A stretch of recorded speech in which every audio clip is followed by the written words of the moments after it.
ఏనాంకానల భానుమండల సచ్ఛ్రీచక్రమధ్యస్థితాం బలార్కజ్యుతి భాసురాం కరతలై పాశాంకుశౌ బిభ్రతీం చాపం బాణమపి ప్రసన్నవదనాం కౌసుంభవస్త్రాన్వితాం తాం త్వాం చంద్రకళావతం సమకుటాం చారుస్మితాం భావయే. అమ్మవారి యొక్క రమ్యమైన స్వరూపం అది ఎక్కడ ఉంటే శ్రీచక్రం మధ్యంలో కూర్చున్నారు అమ్మవారు. శ్రీచక్రం ఏమిటి? ఏనాంక అనల భానుమండల లసత్ శ్రీచక్ర మధ్యస్థితాం. లసత్ అంటే ప్రకాశిస్తోంది. దేనితో ప్రకాశిస్తుంది? శ్రీచక్రం 3 మండలములతో ప్రకాశిస్తోంది. ఏనాంక మండలం, ఏనాంకుడు అంటే చంద్రుడు, అనల అంటే అగ్ని, మూడవది భాను. ఏనాంకానల భాను మండల అంటే చంద్రమండలం, అగ్నిమండలం, సూర్యమండలం. ఈ క్రమం ఛందో నియమంతో ఆయన రచించారు. కానీ అసలు క్రమం ఎలా ఉంటుంది అంటే మొట్టమొదటి అగ్నిమండలం, దాని తర్వాత సూర్యమండలం, ఆ తర్వాత చంద్రమండలం. ఇది శ్రీచక్రంలో ఉంటుంది. ప్రధానంగా గ్రహించవలసింది ఈ 3 ప్రపంచమంతా ఉంది, మరొకట్లేదు. అగ్ని, సూర్య, చంద్ర ఈ 3 తప్ప మరొకట్లేదు.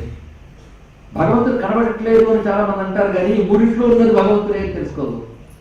ఇదే మనకి భగవద్గీతలో కూడా యదాదిత్యగతంతేజో జగద్భాషయతే ఖిలం చంద్రవశేచ్చాగ్నం తత్తేజో దిమామతం అన్నాడు పరమ. ఇవి ఎందుకు చెప్పడం అంటే హిందూ సంస్కృతి అన్ని కలిపి ఒకటిగానే చెప్తుంది. అగ్ని, సూర్య, చంద్ర ఈ 3 మండలాలు శ్రీచక్రంలో ఉంటాయి. 9 ఆవరణల్లో మొదటి 3 ఆవరణలు కలిపి ఒక మండలం, అది అగ్నిమండలం. తర్వాత 3 ఆవరణలు కలిపి రెండవది, అది సూర్యమండలం. ఆ తర్వాత చంద్రమండలం. ఈ 3 రహస్యం ఏంటంటే ప్రపంచానికి 3 ఎనర్జీ సోర్స్. అగ్ని, సూర్య, చంద్ర. వైజ్ఞానికంగా ఆలోచించిన తెలుస్తుంది. సరే ప్రపంచం కూడా ఎందుకండి, నా గురించి చూడండి అంటే మనలో ఉన్నవి 3. ఈ 3 మనలో అగ్ని వాక్కును ఆశ్రయించుకుంటాడు. అగ్నిర్మేవాతిష్ఠిత, అగ్ని వాక్కు యందు ఉంటాడు.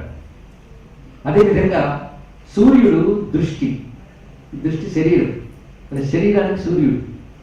చంద్రుడు మనస్సుకి, చంద్రమా మనసో జాత. ఇప్పుడు 3 వచ్చాయా? అగ్ని వాక్, సూర్యుడు శరీరం, చంద్రుడు మనస్సు. ఈ 3 లోపల మన త్రికరణాలు అంటారు. ఇక్కడ దీన్ని మనస, వాచ, కర్మణ లేదా శరీరం, కాయం. కాయేన వాచ మనసే శరీరం, కాయేన వాచ మనస. కాయం అంటే శరీరం, వాచ అంటే వాక్కు, మనస్సు. ఈ 3 తప్ప మనకి ఏమున్నాయో చెప్తుంది. ఆలోచించిన చెప్తారా? చెప్పేది మళ్ళీ నోడుతుంది. ఈ 3 మనకి ఇవ్వబడిన త్రికరణాలు. ఇది అందరికి ఉన్నాయి కదా, కానీ ఈ 3 పనిచేయించేది ఇది ఆలోచించింది. మొత్తం శ్రీ జటులతో చూడండి, ఈ 3 ఎవరు పని చేస్తున్నారు? అది చేయాలి. అది చేయకుండా పనిచేస్తున్నారు వాడేసుకుంటున్నాం, కానీ ఎవరి వల్ల పనిచేస్తున్నాయో తెలుసుకునే ప్రయత్నం చేయడమే సాధన. ఈ 3 శక్తినిస్తున్నది ఏది? ఆ వాక్కుకి, శరీరానికి, మనస్సుకి శక్తినిస్తూ అది ఉంటేనే 3 పనిచేస్తున్నాయి. ఈ 3 పనిచేయించేది ఏదో అది ఆత్మశక్తి, అది స్వాత్మశక్తి.